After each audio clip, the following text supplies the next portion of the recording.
कहानी की शुरुआत में हम एक यंग मैरिड कपल मैट और केट को देखते हैं जो न्यूयॉर्क में अपने नए घर में रहने के लिए आए थे। वो दोनों अपने नए घर से अपनी शादीशुदा जिंदगी की शुरुआत करते हुए बहुत खुश होते हैं। उनके नए घर को रेनोवेशंस और रिपेयर की जरूरत थी, इसलिए वो उसे ठीक करने में लग जाते हैं। किचन को ठीक करते वक्त केट को कैबिनेट में एक मरा हुआ बर्ड दिखाई देता है, जिसे दफनाने के लिए वो उसे बाहर ले जाती है। पर तभी खिड़की से मैट उसे आवाज देता है, जिससे उसका ध्यान मैट की तरफ चला जाता है। और जब वो वापस उस बर्ड की तरफ देखती है तो वो बर्ड गायब हो चुका था। उधर बेकार की चीजों को घर से बाहर फेंकते हुए मैट को दीवार पर कुछ अजीब सी चीज दिखाई देती है, जिसे क्लियर देखने के लिए वो वॉलपेपर को फाड़ देता है। वहाँ उसे अजीब से की होल वाला एक बड़ा सा दरवाजा दिखाई देता है। उस दरवाजे को खोलने के लिए वो उस कबाड़ में से उस दरवाजे की चाबी ढूंढने लगता है, और जैसे ही वो चाबी उसे मिलती है वो दरवाजा खोलने के लिए उसे की होल में डालता है और केट को आवाज देकर बुलाता है। फिर वो दोनों साथ मिलकर दरवाजा खोलते हैं। तभी हॉल की तरफ जाने वाले रास्ते की सारी लाइटें अचानक टिमटिमाने लगती हैं, और इस प्रॉब्लम को दूर करने के लिए मैट पावर कंपनी को फोन करता है। वहीं केट को उस रूम में कुछ अजीब सा डर महसूस होता है, इसलिए वो भी मैट के पीछे चली जाती है।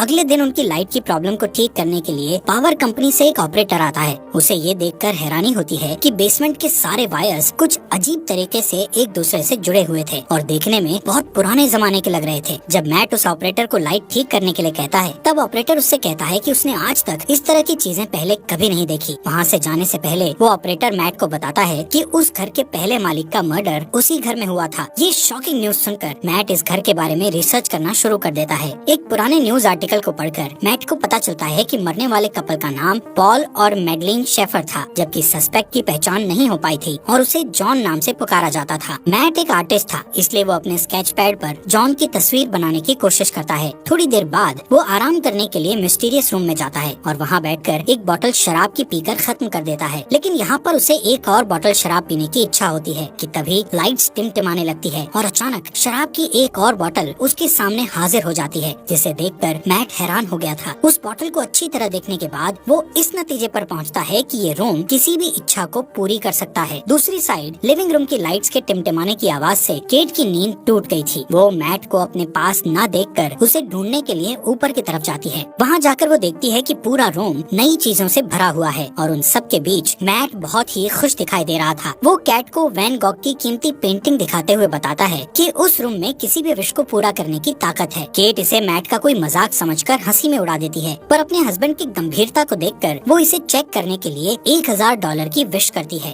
केट के मांगे हुए पैसों को मैट पूरे रूम में ढूंढता है और वो पैसे उसे मिल जाते हैं। फिर भी केट को पूरी तरह विश्वास नहीं होता है और वो दोबारा $1 मिलियन की विश करती है। पहले की तरह इस बार भी उन्हें तुरंत $1 मिलियन मिल जाते हैं और वो रातों रात मिलियनर बन जाते हैं। ये सब देखकर केट बहुत डर जाती है और उस रूम से बाहर निकल जाती है। मैट उसके पास जाकर उसे समझाता है कि वो लोग इस चीज का फायदा उठा सकते हैं और एक शानदार जिंदगी जी सकते हैं। फिर भी वो दोनों सारा दिन उस रूम में अपनी मनपसंद चीजों की विश करते हुए बिताते हैं। उनकी एक विश पर रूम में मनपसंद कपड़ों, शैंपेन, कीमती चीजों और पैसों का ढेर लग जाता है। मैट और केट की खुशियों का ठिकाना नहीं रहता, क्योंकि दुनिया की हर बेशकीमती चीजें उनके पास होती हैं। रात होने पर केट मैट से पूछती है कि आखिर ये रूम उनकी सारी विशेष इतनी आसानी से कैसे पूरी कर देता है, लेकिन मैट उसे कहता है कि उसे इन सब बातों की चिंता नहीं करनी चाहिए। इस तरह अगले कुछ दिनों तक उनकी जिंदगी बड़ी शान और शौकत से गुजरती है। हर बार जब भी उनकी कोई विश होती तो लाइट टिमटिमाती और उनकी सारी इच्छाएं बेसमेंट में बने उस रूम में तुरंत पूरी हो जाती। वो दोनों रातों रात मिले इस खजाने का जश्न मनाते, पार्टी करते और नाचते गाते हुए मस्ती में दिन गुजार रहे थे। लेकिन उनकी ये चमक धमक वाली जिंदगी ज्यादा दिनों तक उन्हें खुशी नहीं दे सकी और धीरे धीरे केट को अपने अंदर की कमी खलने लगती है, जो कि इन सारी चीजों से पूरी नहीं हो सकती थी। मैट को उसकी फिक्र होती है और वो उसे बच्चे का एक बेड गिफ्ट करता है, जो इस बात का इशारा था कि उन्हें बच्चे के लिए कोशिश करनी चाहिए। लेकिन केट ये देखकर खुश होने की बजाय अपसेट होकर घर से बाहर निकल जाती है, क्योंकि पहले ही उसके 2 मिसकैरेज हो चुके थे। थोड़ी देर बाद केट वापस लौटती है और उस विशिंग रूम में जाकर एक बच्चे की विश करती है। जब मैट को ये बात पता चलती है तो वो केट पर नाराज होकर कहता है कि बिना उसकी सलाह लिए उसे बच्चे की विश नहीं मांगनी चाहिए थी। इस बात पर दोनों में काफी बहस होती है। केट कहती है कि उसने ये शॉर्टकट इसलिए अपनाया ताकि मिसकैरेज या लेबर पेन की तकलीफ न झेलनी पड़े। वो कहती है कि वो दोनों इस बच्चे के साथ बहुत खुश रहेंगे, पर मैट इस बात से अग्री नहीं होता और उस बच्चे को रूम में ले जाकर उसके गायब होने की विश करने को कहता है। वो दोनों उस रूम में जाते हैं, पर केट बच्चे को गायब करने की विश नहीं कर पाती और रोते हुए बच्चा मैट के हवाले कर देती है। पर गोद में बच्चे को लेकर मैट भी इमोशनल हो जाता है और वो भी उसे गायब करने की विश नहीं कर पाता।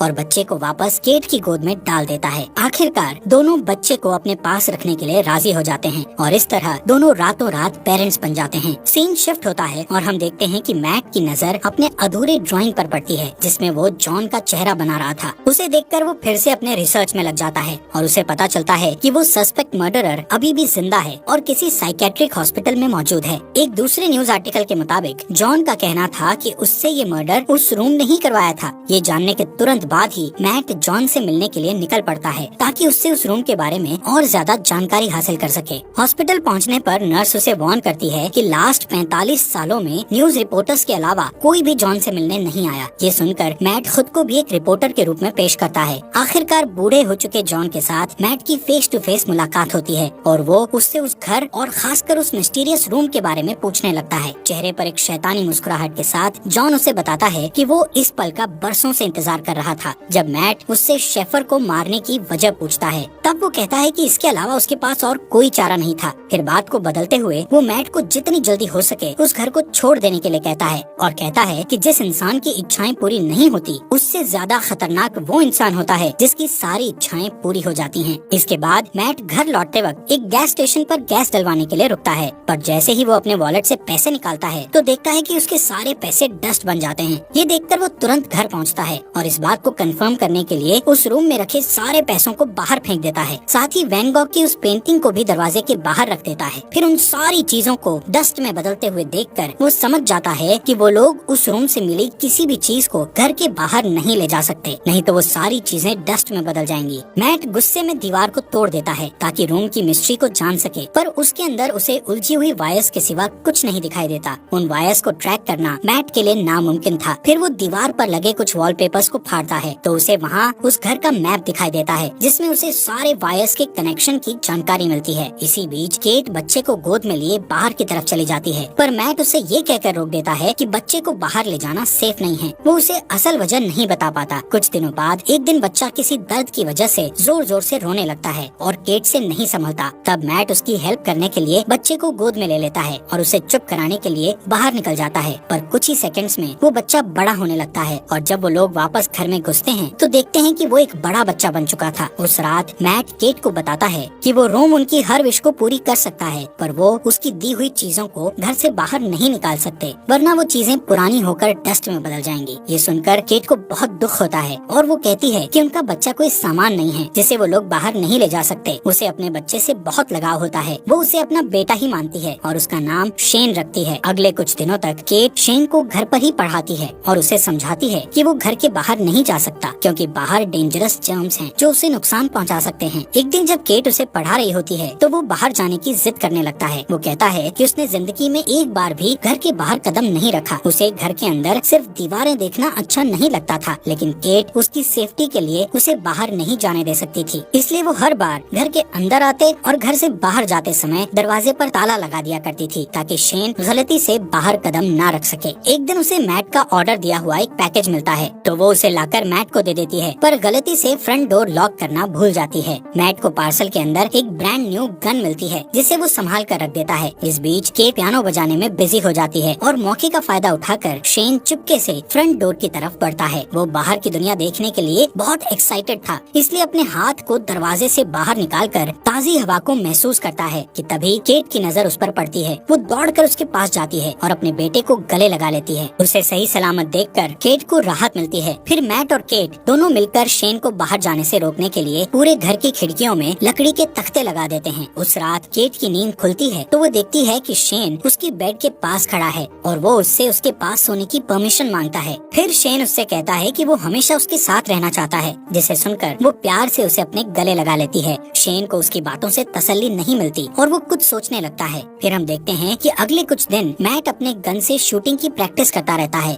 एक दिन जब वो प्रैक्टिस के बाद घर आता है तो देखता है कि शेन अपने आर्ट स्टूडियो के अंदर स्नो ग्लोब बनाकर खेल रहा है। वो शेन को सख्ती से गेम छोड़कर जाने के लिए कहता है। उसकी डांट सुनकर शेन के हाथ से स्नो ग्लोब गिरकर टूट जाता है। दरअसल मैट ने अभी तक शेन को अपना बेटा नहीं माना था, इसलिए वो उसके साथ बेरुखी से बात करता था। इधर ग्लोब टूटने की आवाज सुनकर केट तुरंत वहाँ पहुँचती है और अपने बेटे के साथ बाप जैसा बिहेव नहीं करने के लिए मैट से बहस करने लगती है। उस रात घर के अंदर चारों तरफ चक्कर लगाते हुए शेन को एक मैप मिलता है जिसे फॉलो करके वो बेसमेंट में पहुँच जाता जाता है जहाँ उलझी हुई वायर्स के बीच मेन पावर सोर्स था। उन सब से गुजरते हुए वो आखिर उस रूम तक पहुँच जाता है। रात भर पूरे घर में लाइट्स टिमटिमाती रहती है, पर मैट और केट नींद में होने के कारण कुछ नोटिस नहीं कर पाते। अगली सुबह जब मैट की नींद खुलती है तो उसे अपने बगल में एक नया स्नो ग्लोब पड़ा दिखाई देता है और इसके साथ ही टूटा हुआ ग्लोब कुछ दूरी पर रखा हुआ मिलता है। उसी वक्त लाइट्स को टिमटिमाते देखकर वो समझ जाता है कि क्या हो रहा है और तुरंत अपनी वाइफ को जगाता है। दोनों रूम की तरफ भागते हैं और वहाँ जाकर हैरान रह जाते हैं। शेन ने विश करके रूम के अंदर ही एक बड़ा सा आउटडोर एरिया क्रिएट कर लिया था। अब वहाँ रूम की बंद छत और दीवारों की जगह खुला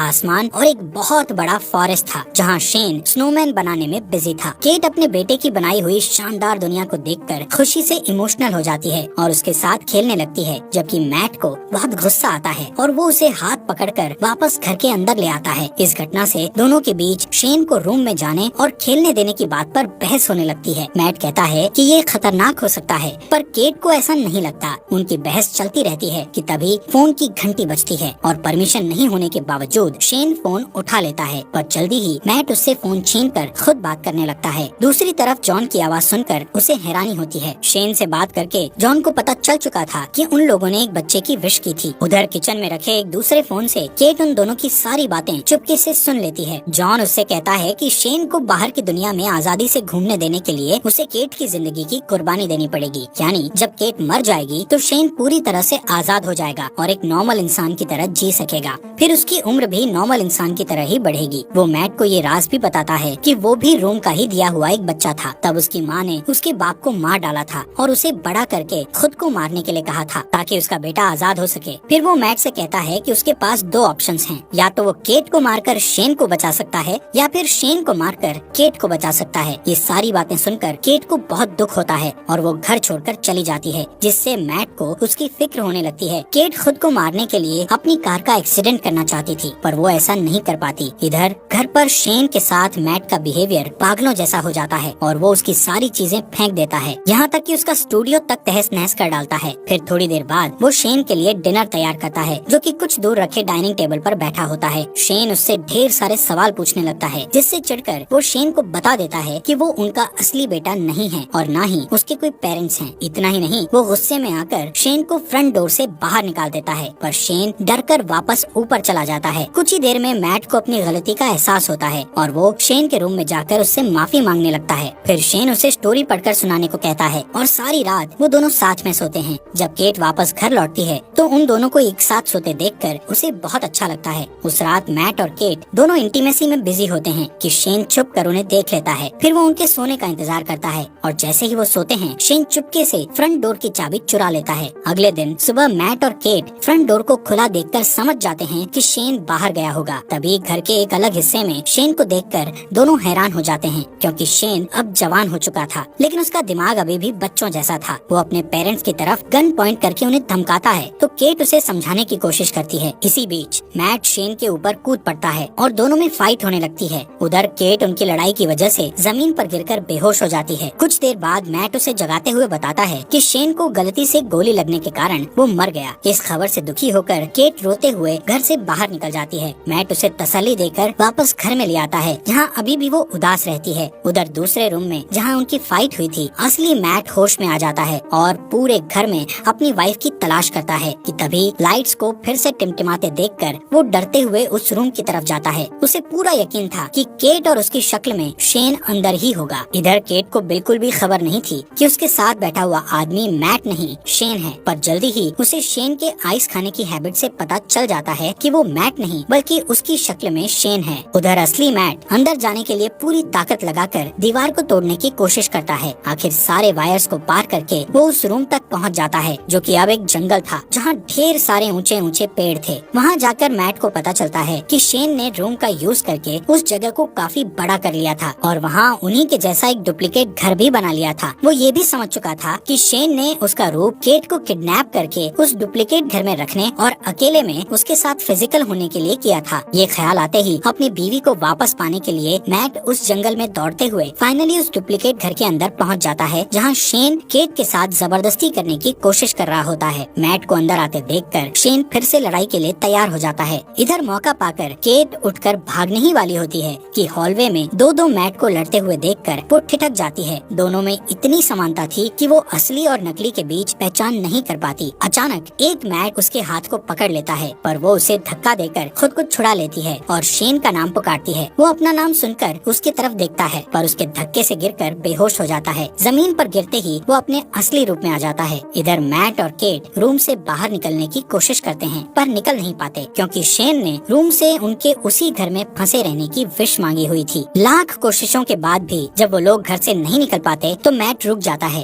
और वहाँ से निकलने के लिए कोई उपाय सोचने लगता है कि अचानक फिर से वहाँ शेन आ जाता है और मैट को चाकू घोंपकर मार डालता है। फिर वो केट को समझाने की कोशिश करता है, पर तभी उसे एहसास होता है कि वो दरअसल उनके क्लोन थे, जबकि असली मैट और केट दौड़कर रूम के बाहर जंगल की तरफ भागते हैं और उन्हें पकड़ने के लिए शेन भी उनके पीछे भागता है। मैट और केट के चकमा देने की वजह से वो और भी ज्यादा गुस्से में होता है। असली घर में पहुँचते ही शेन मैट पर अटैक कर देता है, पर मैट उसे अपने साथ खींचकर घर के बाहर ले आता है। अपनी जान को खतरे में देखकर शेन वापस दरवाजे की तरफ भागता है, पर उसके अंदर घुसने से पहले ही केट दरवाजा बंद कर लेती है। शेन मम्मी कहकर उसको पुकारता है और केट घर के अंदर से उसे बूढ़ा होते हुए देखती रहती है। धीरे धीरे उसकी बॉडी गलने लगती है और अंत में वो डस्ट में बदल जाता है। उसकी गलतियों के बावजूद केट उसकी मिट्टी को हाथ में लेकर बहुत रोती है, क्योंकि उसने उसे अपना बेटा मानकर काफी समय उसके साथ बिताया था। फिर मैट उसके पास आता है और दोनों एक दूसरे को गले लगाकर अपना दर्द कम करने की कोशिश करते हैं। फिर सीन शिफ्ट होता है और हम देखते हैं कि 1 महीने बाद वो एक छोटे से घर में सेटल हो जाते हैं और सुकून से रहने लगते हैं। पर थोड़े ही दिनों बाद केट डरते हुए अपना प्रेगनेंसी टेस्ट करती है और रिपोर्ट पॉजिटिव आती है। वो बहुत उलझन में दिखाई देती है, क्योंकि उसे पता नहीं होता कि वो बच्चा मैट या शेन में से किसका है। हालात पहले से बेहतर होने के बावजूद उसे लगता है कि वो अभी भी उस रूम में है, क्योंकि लाइट्स फिर से टिमटिमाने लगी थी। इस स्टोरी में हमें दिखाया जाता है कि मैट और केट रूम की दी हुई दौलत के नशे में पूरी तरह से अंधे हो जाते हैं। विशेष पूरी करने की जादुई शक्ति के मिलने से वो अपनी ख्वाहिशों के मामले में कुछ ज्यादा ही लापरवाह हो जाते हैं। यहाँ तक कि कई मिसकैरेज होने के बाद भी वो रूम से रेडीमेड बच्चे तक की ख्वाहिश कर बैठते हैं। उनके नए अपार्टमेंट में लाइट्स के टिमटिमाने से ये कंफ्यूजन बना रहता है कि या तो वो अभी तक उस मिस्टीरियस रूम में है या बिल्डिंग के कंस्ट्रक्शन में कोई गड़बड़ी है। ठीक उसी तरह केट की प्रेगनेंसी भी एक कंफ्यूजन रहती है